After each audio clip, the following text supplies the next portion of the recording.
Olympic Games in 2010 are awarded to the city of Singapore.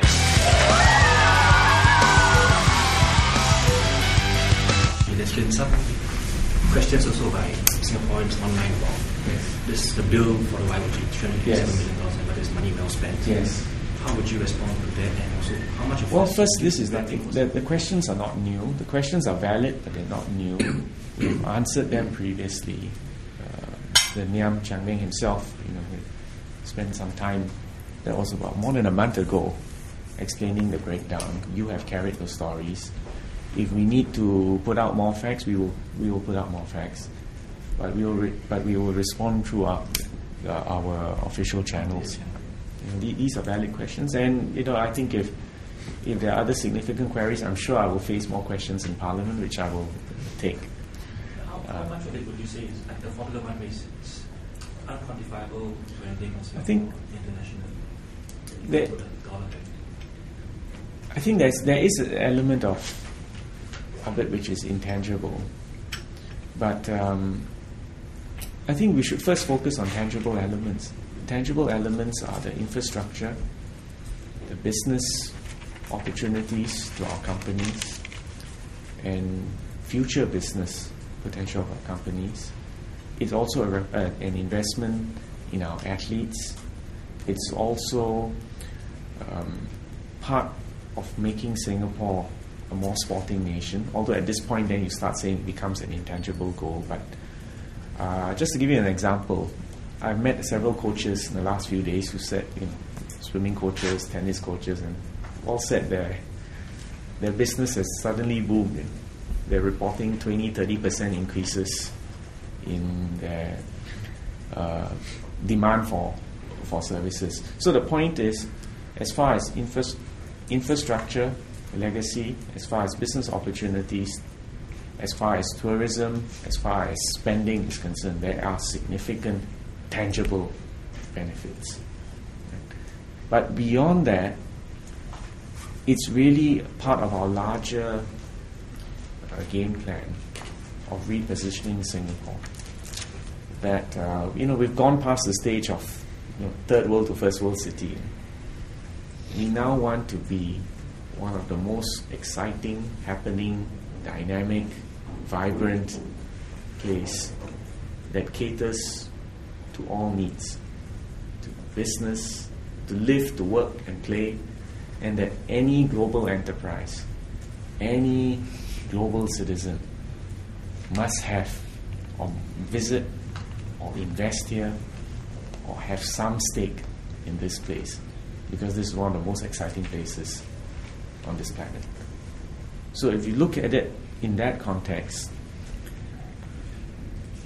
having the YOG, having F1, these are iconic projects which symbolize a coming of age, strategic expansion in the role that Singapore offers to the world at large. So after these games, everyone will know that we are capable of hosting the world. We are capable of doing it with style and efficiency. We are good for our word. We deliver exactly, and in fact we go beyond what we commit to deliver. All this has got significant investment value.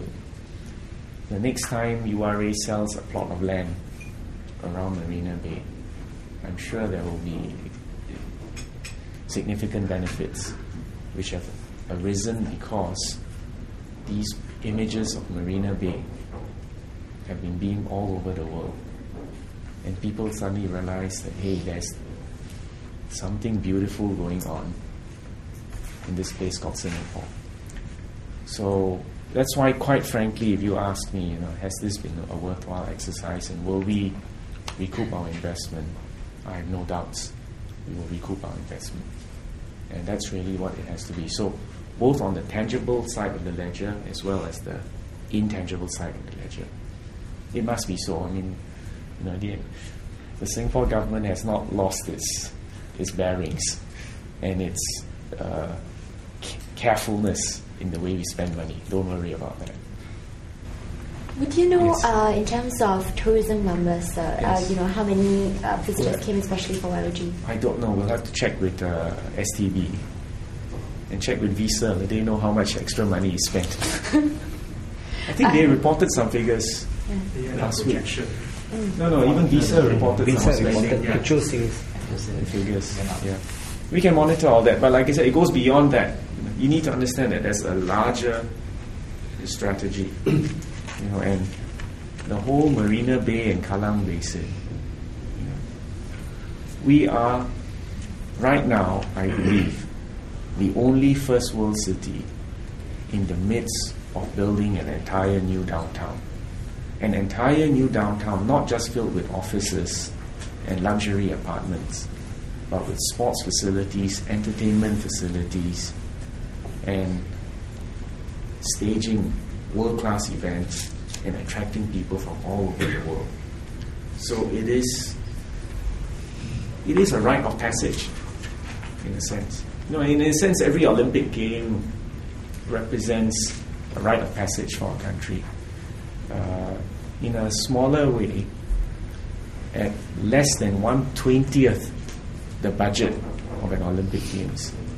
I think we have achieved that. And that's why I still feel that this is value for money. Remember, it's less than 1/20th or maybe 1/25th of a budget of a full Olympic Games. So we have to look at it in perspective. As you know, there was this furor building up about the ticketing Yes. problems and maybe the food catering problems. Yes. And next thing we know, there was this news report about the bigger problems that the Commonwealth Games are facing right now in New Delhi. So, to put things in perspective, what I felt was these problems that we had are in fact minuscule compared to what New Delhi is facing right now. So, with that, can we dare to dream bigger in the sense of Commonwealth or Asian Games after 2014? I don't want to venture into that yet. No, but you're right. In fact, I had a session with some ASEAN journalists. I think it was just 1 or 2 weeks ago. In fact, I think on the eve of the YOG. And what I told them is, you should monitor what people are complaining about. And if at the end of the day, if the most critical thing they want to criticize me about is food, and I fix the problem with food, then actually that's, there are a lot worse things that I could be in trouble for. Right? I think money, these are valid questions, and we will have to keep explaining and justifying it. That's fair enough. But so sometimes the complaints also reveal what has been done right. And that's why I think in general, I think we are leading. This is a game that we are leading. We're not down. We're leading. Anyway, I'll be there at the Commonwealth Games. I wish India New Delhi all the very best. It's a bigger undertaking in terms of the number of athletes. And we are very blessed in Singapore.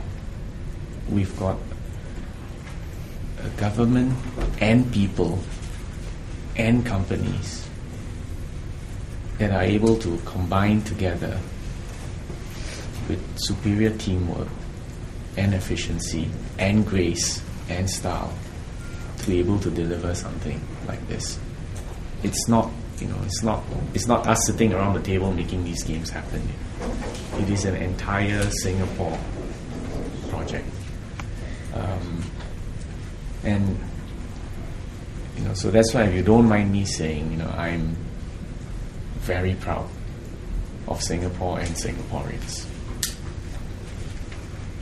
That's my bottom line.